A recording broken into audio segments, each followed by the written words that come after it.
téléspectateurs de la chaîne YouTube Évangile des 40 TV. Vous nous captez à travers le monde entier. Vous nous suivez de partout. Nous sommes heureux de vous rencontrer ce dimanche. Nous, c'est apôtre Saka Malango Reobot, visionnaire du centre évangélique 40 biblique. Je vous rencontre ce dimanche après-midi où que vous me capterez pour partager avec vous sur un thème titré spiritualité et politique. Spiritualité et politique. En fait, qu'est-ce que nous voulons dire par spiritualité et politique? Nous voulons dire, est-ce qu'un croyant, est-ce qu'un chrétien peut-il faire de la politique? Est-ce qu'un homme spirituel, une femme spirituelle, peut-elle poser une candidature pour être élu?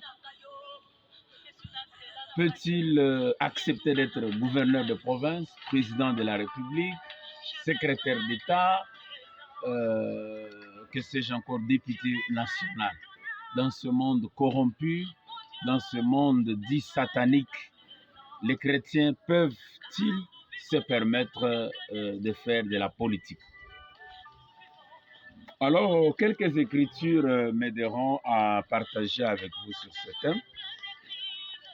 La première écriture, je vais lire avec vous Luc chapitre 4, versets 5 à 8. Il est écrit ceci: le diable l'ayant élevé, lui montra en un instant tous les royaumes de la terre.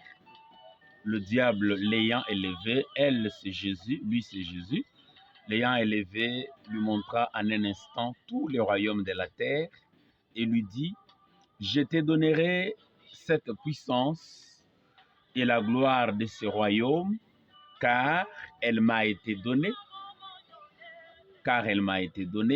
Je la donne à qui je veux. Si donc tu m'adores, elle sera toute à toi. Jésus lui répondit: il est écrit, tu adoreras le Seigneur ton Dieu et tu le serviras lui seul.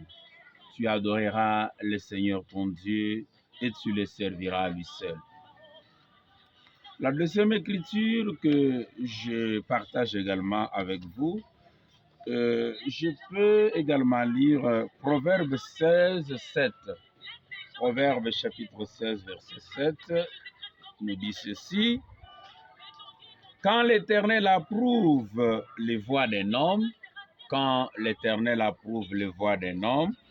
il dispose favorablement à son égard même ses ennemis. Quand l'Éternel approuve les voies d'un homme, il dispose favorablement à son égard même ses ennemis. L'autre écriture que j'aimerais également partager avec vous, c'est Romains chapitre 13, versets 1 à 4. Romains 13, versets 1 à 4 nous dit ceci: que toute personne soit soumise aux autorités supérieures. Car il n'y a point d'autorité qui ne vienne de Dieu.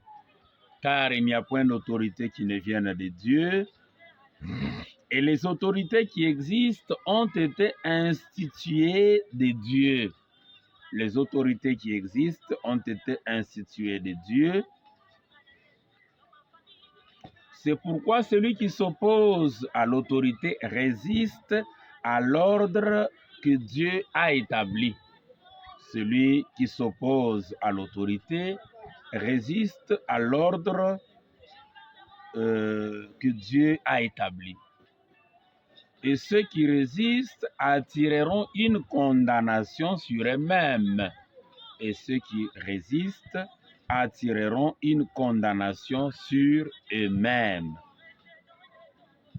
Ce n'est pas pour une bonne action, c'est pour une mauvaise. que les magistrats sont à redouter. C'est pour une mauvaise que les magistrats sont à redouter. Veux-tu ne pas craindre l'autorité?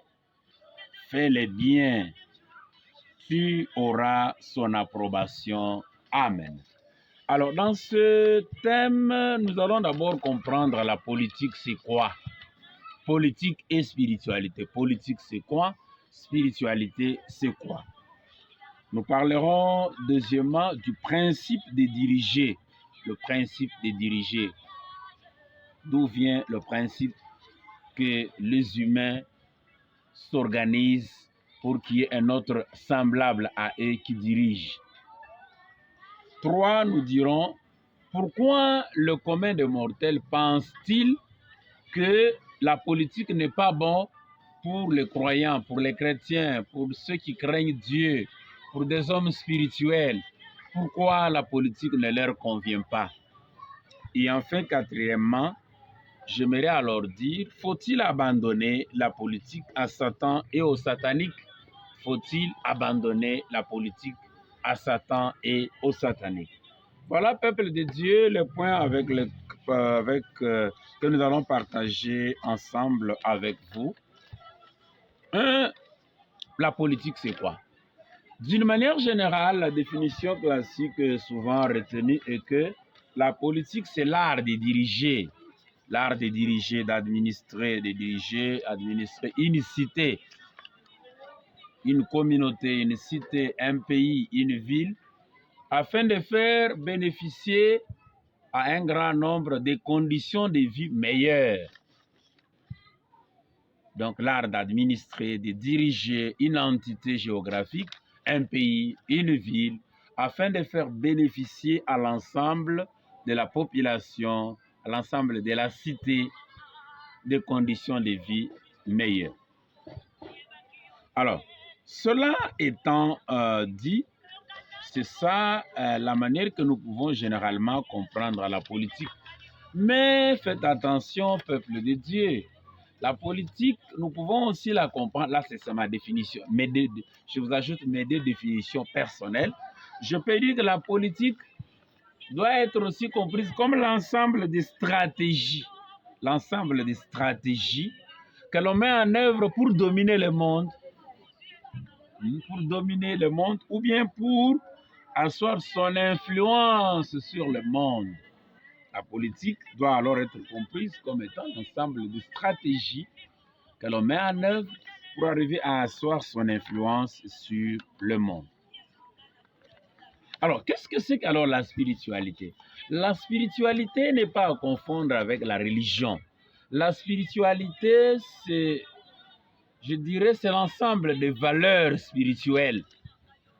Et alors, qu'est-ce que c'est que les valeurs spirituelles? Les valeurs spirituelles ou les valeurs universellement reconnues comme étant spirituelles, c'est des valeurs comme étant l'amour.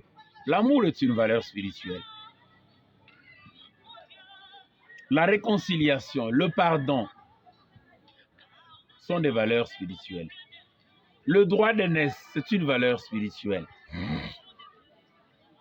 Je peux aussi ajouter l'innocence est une valeur spirituelle. L'humilité est une valeur spirituelle. La vérité est une valeur spirituelle. Le serment est une valeur spirituelle. Le discernement, c'est une valeur spirituelle. La religion du cœur ou la religion de la sincérité, c'est une valeur spirituelle. Le désintéressement, c'est une valeur spirituelle. Donc, ne pas être cupide, c'est une valeur spirituelle. Être désintéressé, c'est une valeur spirituelle. La pureté physique et morale, la pureté morale et physique, c'est une valeur spirituelle. La chasteté, c'est une valeur spirituelle. Donc, la spiritualité, c'est l'ensemble de ces valeurs. Ces valeurs spirituelles ne dépendent pas d'une religion donnée. Elles sont généralement reconnues par toutes les religions et respectées en tant que telles. Alors, maintenant, la question fondamentale est celle de savoir. Un homme de discernement, un homme de vérité, un homme de charité, un homme de sincérité, un homme de vertu, un homme innocent, un homme humble, peut-il ou peut-elle, un homme désintéressé, peut-il s'intéresser à la politique? C'est-à-dire, peut-il s'intéresser à briguer un mandat électif, à avoir un poste politique où il est gardé par les forces de sécurité, où il est obligé d'avoir de l'influence? Peut-il alors s'intéresser à la politique, briguer un mandat politique, un poste politique? Voilà la question que nous voulons, vous et moi, comprendre et résoudre. Alors, j'aimerais d'abord passer au deuxième point où nous avons voulu qu'on s'entende pour dire le principe des dirigés. Eh bien, comme nous venons de le lire dans Romains chapitre 13, 1 à 4, nous avons compris que ce Dieu qui a institué le pouvoir politique, le pouvoir des dirigés, que ce Dieu lui-même le premier politicien, c'est Dieu lui-même le premier dirigeant. Le principe des dirigés vient de Dieu.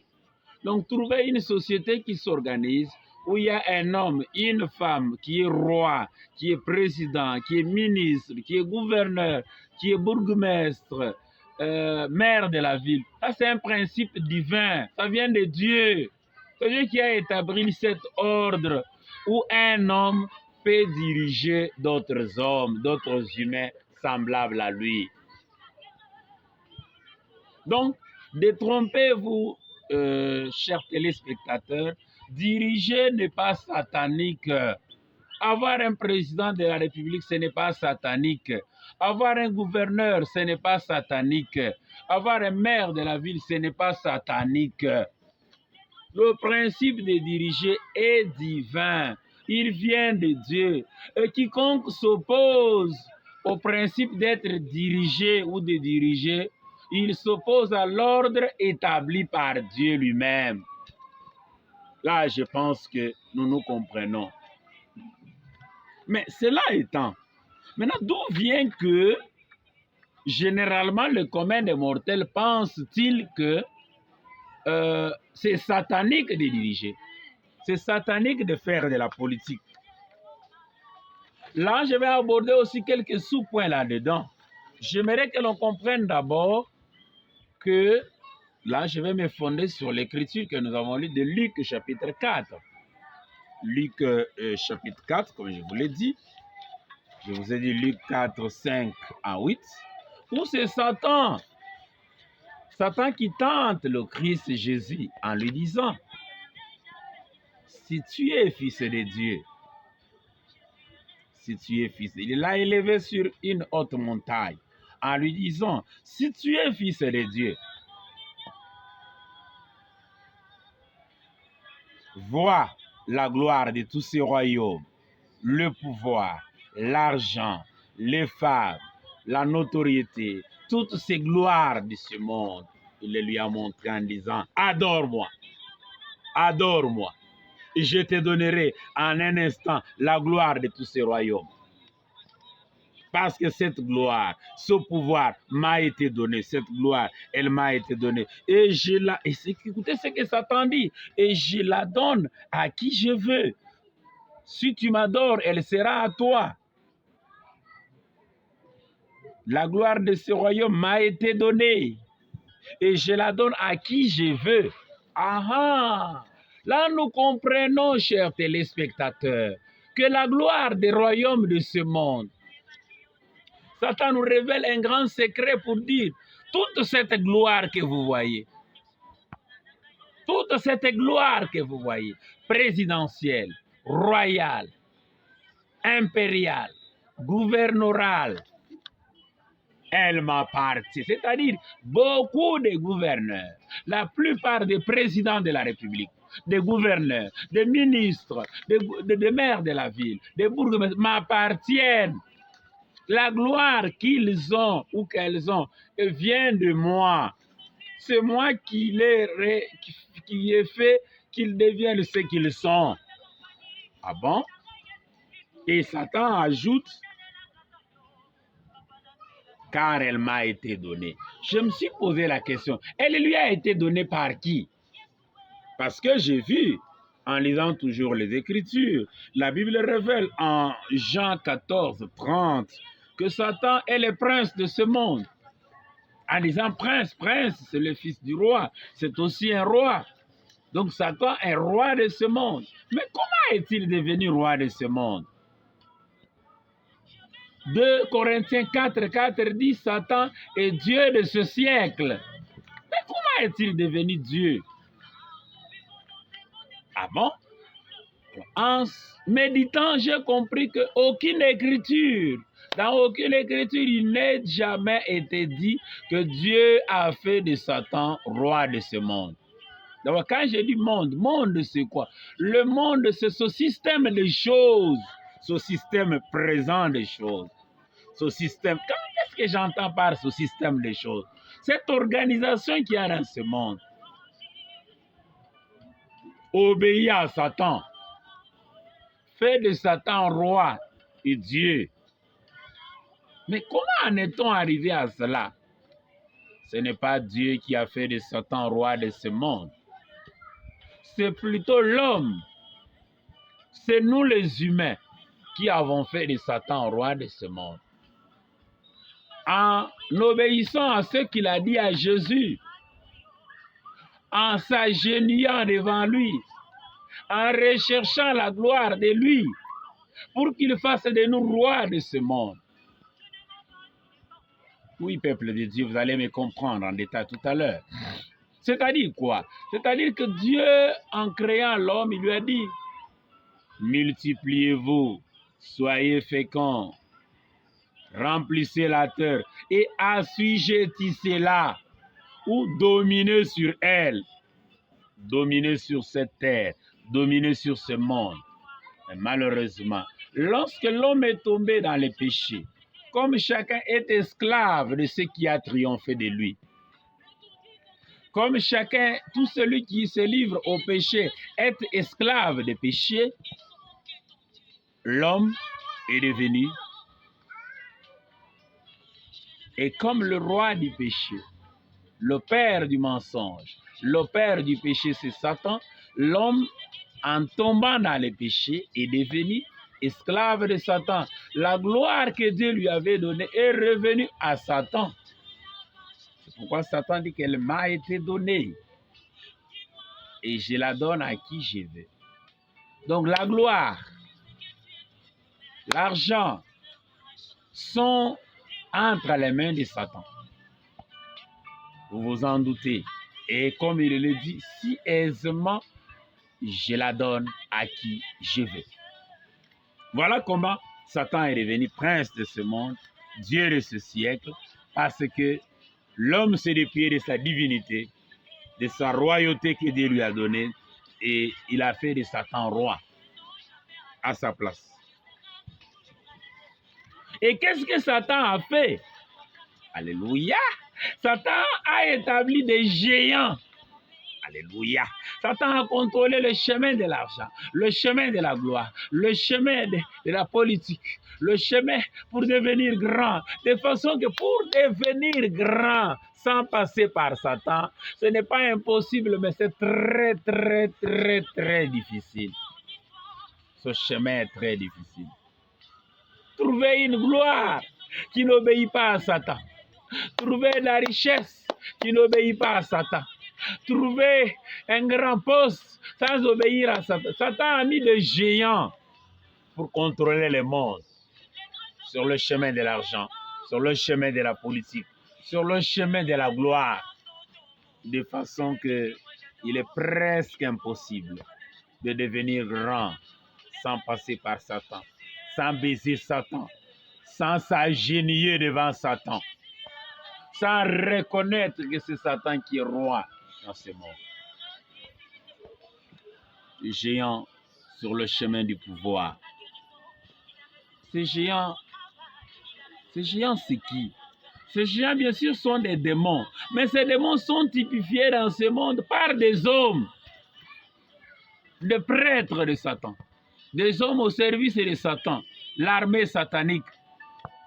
C'est pourquoi dans ce monde où nous sommes, il y a les puissances des ténèbres et les puissances de la vérité qui s'affrontent. Qu'est-ce que j'aimerais dire en clair? Dans ce monde, qu'est-ce qui fait la puissance du monde? Ce sont les médias, c'est le pouvoir politique, le pouvoir de la loi, le pouvoir politique, l'argent, la femme, l'armée. C'est-à-dire quoi? Vous verrez que Satan a mis des géants. Ceux qui légifèrent, la plupart légifèrent, votent des lois pour obéir à Satan. Beaucoup de dirigeants politiques sont là pour faire triompher la cause de Satan. Beaucoup de médias, le numérique, les radiodiffusions, les chaînes de télévision, sont là pour faire la propagande des valeurs sataniques. Beaucoup de femmes, des industries, des lobbies financiers, des riches, des milliardaires, sont des milliardaires pour promouvoir la cause de Satan, pour imposer des candidats et des hommes que Satan veut soutenir, qui peuvent servir sa cause. Voilà, peuple de Dieu. Pourquoi alors? C'est pourquoi, dans les chemins pour briguer un poste politique, il y a la prostitution, il y a la corruption, il y a les injures, il y a l'immoralité, il y a l'ivrognerie, il y a des promesses fallacieuses. S'il faut tuer, on tue. S'il faut verser le sang pour que le pouvoir vienne, il faut le faire. S'il faut susciter une guerre pour qu'on puisse triompher, on le fera. Corrompre, acheter les consciences, promesses fallacieuses, prostitution, tuer, éliminer physiquement, empoisonner, donner les femmes, se prostituer, on le fera. Je vous le dis sincèrement. Donc quand Satan disait à Jésus, prosterne-toi pour voir la gloire de ce monde, c'est cela qu'il lui disait. S'il faut tuer, tue. S'il faut mentir, mentez. S'il faut trahir, trahissez. S'il faut injurier, injuriez. S'il faut corrompre, corrompez. S'il faut faire n'importe quel mal, faites-le pour arriver au résultat. La fin justifie les moyens. Faites tout ce que vous pouvez, mais pourvu que vous obteniez les résultats que nous recherchons.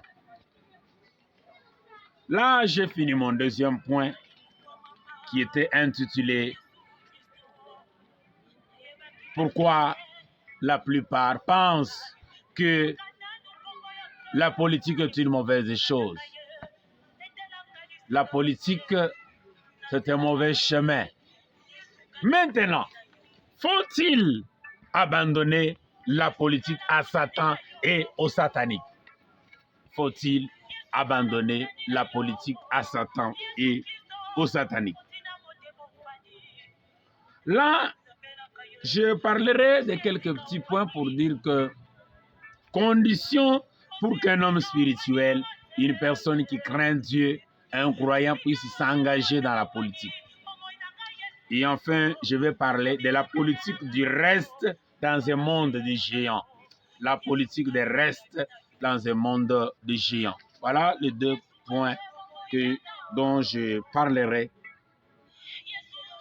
pour arriver à conclure mon thème de ce soir. J'aimerais dire oui, un spirituel peut devenir un leader politique.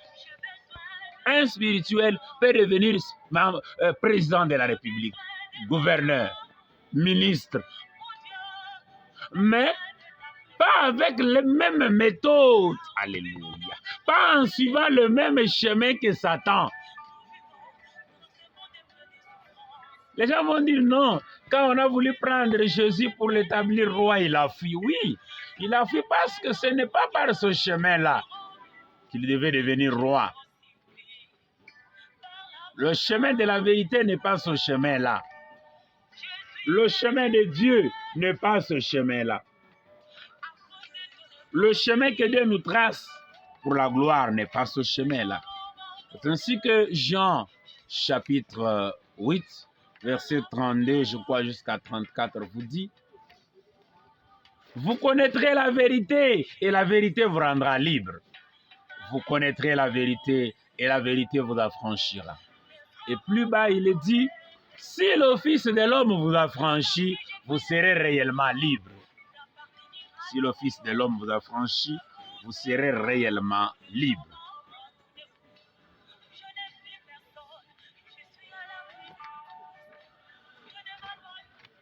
Alors au peuple de Dieu, si le Fils de l'homme vous affranchit, vous serez réellement libre.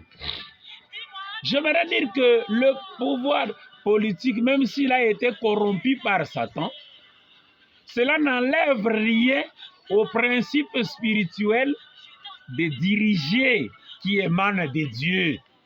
Diriger, c'est un principe divin. Et cela ne change rien.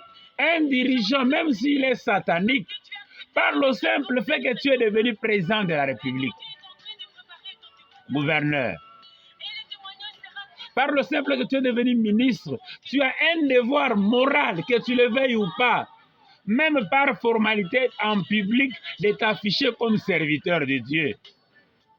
Le magistrat, parce qu'ici, comprenez le magistrat en ce temps-là, le pouvoir politique cumulait à la fois l'exécutif et la magistrature. Le chef était à la fois administrateur et juge. Et même, il avait même le pouvoir législatif avant qu'on se sépare. Donc, tout dirigeant politique, administrateur des territoires, bourgmestre, gouverneur, président de la République, ministre, a un devoir, il est serviteur de Dieu. C'est ça que Romain a dit. Quand la Bible nous dit d'obéir au roi, de prier pour le roi, de tous ceux qui sont élevés en dignité, la Bible ne nous dit pas d'obéir à Satan, non. La Bible nous dit d'obéir à ce principe divin qui est celui de diriger ses frères et ses semblables. Donc ce n'est pas un péché si un croyant, si un pasteur, si un prêtre aspire à diriger, il n'a pas mal fait. Mais attention, il doit mettre en tête que même si diriger est un principe divin, le chemin de pouvoir est un chemin corrompu. C'est un chemin tortueux. C'est un chemin de tuer, de verser le sang. C'est un chemin d'orgueil. C'est un chemin de prostitution. C'est un chemin d'ivrognerie, de désordre. Si on n'est pas discipliné, si on ne comprend pas cela, on ne pourra qu'adorer Satan. On ne pourra que s'agenouiller devant lui pour qu'il vous offre le pouvoir. Et c'est pour cela qu'il faut savoir à qui je m'allie. Suis-je libre? Beaucoup ont été surpris qu'une fois au pouvoir, ce sont ceux qui les ont soutenus. Parce qu'avoir l'argent, c'est un pouvoir. Avoir la science, c'est un pouvoir. Et ceux qui avaient financé leur campagne, qui les obligent à soutenir l'homosexualité, qui les obligent à promouvoir la prostitution, à promouvoir des lois contraires à la vérité. Et laissez-moi vous dire que Satan s'est arrangé que le pouvoir puisse échapper à Dieu dans ce monde. Mais, c'est là que j'ai fait lire Proverbe 16, 7 qui dit: quand Dieu approuve les voies d'un homme, il dispose favorablement même ses ennemis à son égard.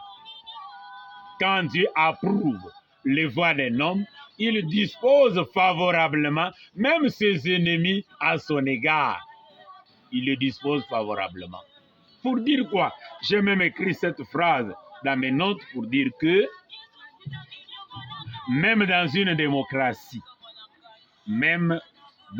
démocratie, le pouvoir est toujours théocratique. Même dans une démocratie, le pouvoir est toujours théocratique. C'est Dieu qui a toujours un dernier mot. Même si tu as corrompu, même si tu as tué, même si tu as fait un coup d'État, même si tu dis que les hommes t'ont élu, Dieu a toujours un mot à dire. C'est-à-dire, quand Dieu a choisi un homme, il peut le faire agréer même aux yeux des méchants. Il peut le hisser là où il veut.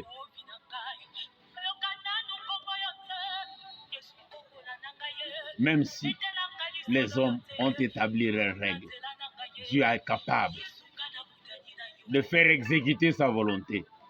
Dieu est capable d'amener les choses dans la direction que lui-même veut.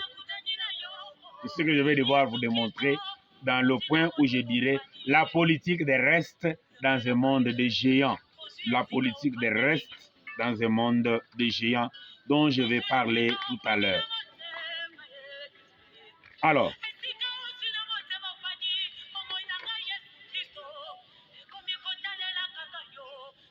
les conditions que j'aimerais vous aider avec pour qu'un homme croyant puisse arriver à s'engager dans la politique,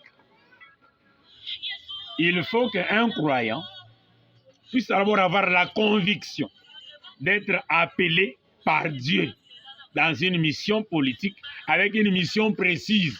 Il faut que cela soit la volonté de Dieu. Ce n'est pas parce que tu es un chrétien et quand tu vas t'engager, tu vas battre les sataniques. Non. Il y a des sataniques qui sont nés avec les dons d'être un leader politique. Ils te battront sûrement. Surtout s'ils ont des moyens, ils ont étudié, ils ont l'influence, ils vous battront sûrement. 2. Il faut que le croyant qui veut s'engager dans la politique comprenne que le chemin de la politique a déjà des géants. Les géants financiers, les géants industriels, les géants militaires, les géants parlementaires, les géants judiciaires, les géants électoraux qui ont déjà planté les géants partout pour te mettre les bâtons dans les roues. Il faut discerner s'il faut que tu leur fasses, que tu t'opposes à eux, ou il faut les contourner en utilisant la politique des restes dont je vais expliquer tout à l'heure. Ne soyez esclaves de personne, même pas de ceux qui vont financer ta campagne électorale. Tu risques de t'embourber dans un chemin où tu ne sauras jamais sortir et rester esclave à vie. Chacun est esclave. Ne t'engagez pas avec les gens qui vont te faire appeler rouge, blanc, blanc, noir, noir, jaune. Non. Ayez toujours votre liberté de dire ce qui est rouge est rouge, ce qui est blanc est blanc, ce qui est noir est noir. Et lorsque tu t'engages dans un pouvoir politique, ne considérez jamais ton poste comme une proie arrachée. C'est-à-dire, ne considère pas ton pouvoir, ton poste de gouverneur, de ministre, de chef de division, de président de la République, comme si on voudrait te faire partir de là. Non, tu dois tenir coûte que coûte à y rester, même s'il faut t'opposer à la volonté de Dieu. Non, soyez prêts à perdre si Dieu veut que tu perdes. Si on veut t'amener dans une direction que tu ne veux pas prendre, que ta conscience et ta conviction ne veulent pas que tu t'y engages. Voilà les conditions que je voulais vous parler pour dire ce que vous devez faire si vous voulez vous engager dans la politique. Maintenant, j'aimerais parler de la politique des restes dans un monde de géants. Ce n'est pas parce que le monde est occupé par des géants que nous ne faisons pas la politique. Certains pensent que parce que nous sommes pasteurs, nous ne faisons pas la politique. Non, nous avons quand vous vous trompez. La politique, c'est quoi? La politique, c'est un moyen pour avoir de l'influence. De l'influence. Tout celui qui a une influence, que cette influence soit scientifique, qu'elle soit administrative, qu'elle soit financière, même s'il n'a pas un mandat politique, il fait aussi de la politique.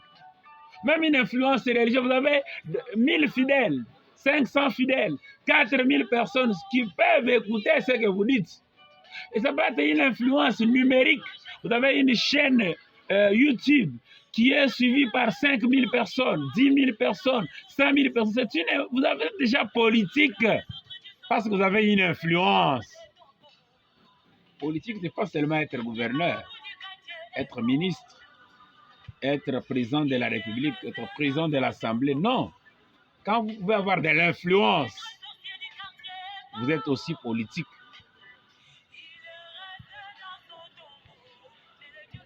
Nous sommes aussi politiques, nous les serviteurs de Dieu. Mais lorsque les règles sont biaisées, un homme prudent voit le mal de loin et se retire. Quand les règles sont biaisées,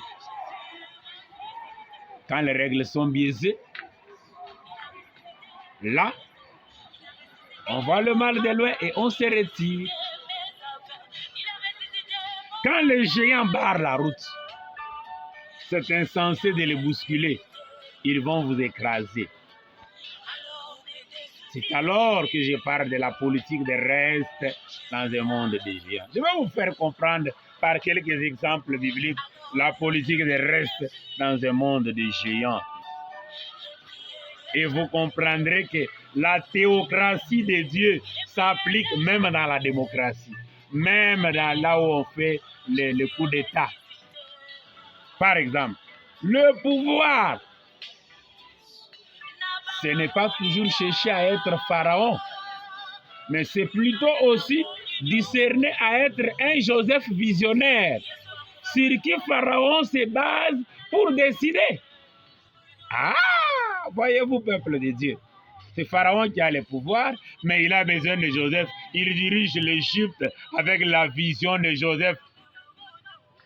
C'est Joseph qui lui a dit, les 7 vaches maigres, c'est cette année de disette ou de famine. Et cette vache grasse, c'est cette année d'abondance. Il faut que pendant les temps d'abondance, qu'on puisse préparer par une épargne de 1/5 pour arriver à faire face aux 7 années de disette. C'est vrai, Pharaon est resté dans le pouvoir. C'est vrai, Pharaon est magicien. Pharaon est satanique. Mais il a besoin de Joseph qui est un esprit supérieur saint, un esprit supérieur de Dieu qui lui révèle le chemin à prendre. Il dirige le pays, mais avec un grand conseiller, un grand gouverneur qui est Joseph. Voyez-vous, Joseph est politicien. Il n'est pas devenu président de la République. Il n'est pas devenu roi, mais c'est lui qui dirige l'Égypte par ses idées, par ses discernements, par ses principes spirituels qui dirigent l'Égypte, alors que c'est Pharaon qui est assis sur le pouvoir. Le pouvoir politique, c'est aussi, ce n'est pas toujours chasser le roi Assyrus de l'Empire perse, mais le pouvoir politique, c'est aussi faire en sorte qu'il y ait une Esther, une beauté comme celle de Esther, devant qui le roi Assyrus fléchit et décide selon la volonté de Esther dans le royaume perse, et cela sauve le peuple de Dieu. Voyez-vous, Esther est un reste, Joseph est un reste dans un monde de géants, de Assyrus et de Pharaon, mais avec la beauté de Esther, une jeune fille qui craint Dieu. Nous arrivons à diriger le monde, à faire décider le roi favorablement par rapport à notre cause. Voilà la politique de reste dans un monde de géants. Oui. Voyez-vous, peuple de Dieu. Le pouvoir, c'est aussi quoi? Le pouvoir, ce n'est pas nécessairement, le pouvoir politique, ce n'est pas tuer Saoul lorsque tu es David. Ce n'est pas tuer Saoul pour porter le sang de Saoul toute sa vie sur soi. On dirait que c'est le règne sanguinaire de David. Mais le pouvoir politique, c'est aussi laisser Saoul au pouvoir, qu'il meure de sa propre mort, qu'il meure entre les mains des ennemis, qu'il meure au temps où Dieu va le décider, et que ce pouvoir me revienne automatiquement et spontanément. Quand Saoul est décédé, on a pris sa couronne pour aller la donner à David. David n'a pas fait des efforts. Donc, attendre son temps, c'est la politique de reste dans un monde de géants. Un enfant de Dieu n'est pas obligé de tuer pour arriver au pouvoir. Il doit au contraire attendre son temps. Parce que quand Dieu approuve, hein, il dispose. Quand Dieu approuve, il dispose.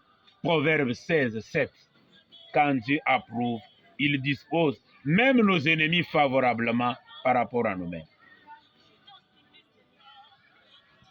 Enfin, pour terminer, la politique, c'est pas seulement chercher à tuer Nabucodonosor ou s'opposer à lui, former une armée pour lutter avec lui, non.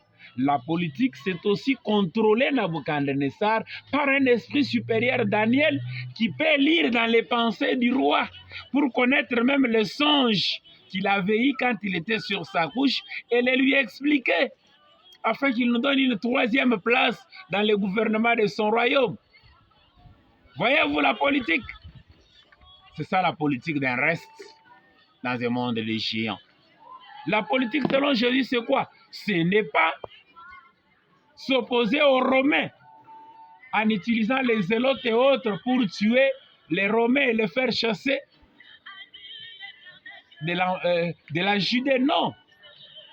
C'est enseigner Israël, réconcilier Israël avec son Dieu, lui accorder une libération spirituelle, lui donner une indépendance spirituelle. Quand Israël est réconcilié avec son Dieu, il va convertir même les Romains à la cause du Dieu d'Israël. Et au lieu que Rome soit une force qui opprime Israël, ce sera une force qui protège Israël. Comme les États-Unis aujourd'hui protègent Israël. Voyez-vous la politique de reste dans un monde de géants. Donc, un croyant, un esprit supérieur peut faire la politique, mais pas avec les mêmes méthodes que le font, pas avec le même chemin que le chemin satanique. Alors, peuple de Dieu, vous avez suivi Apôtre Saka Malangou Rehoboth dans cette vidéo titrée Spiritualité politique, où nous avons montré comment, si oui ou non, un chrétien, un croyant, un esprit supérieur, si il ou elle peut arriver à faire de la politique.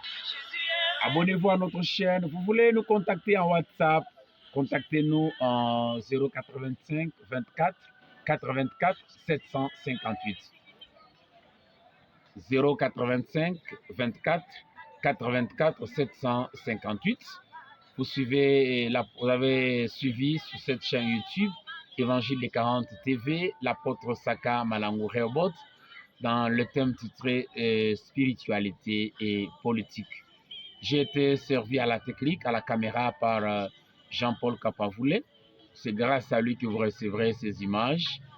Abonnez-vous massivement à cette chaîne, partagez la vidéo. Ciao, à la prochaine pour une autre vidéo.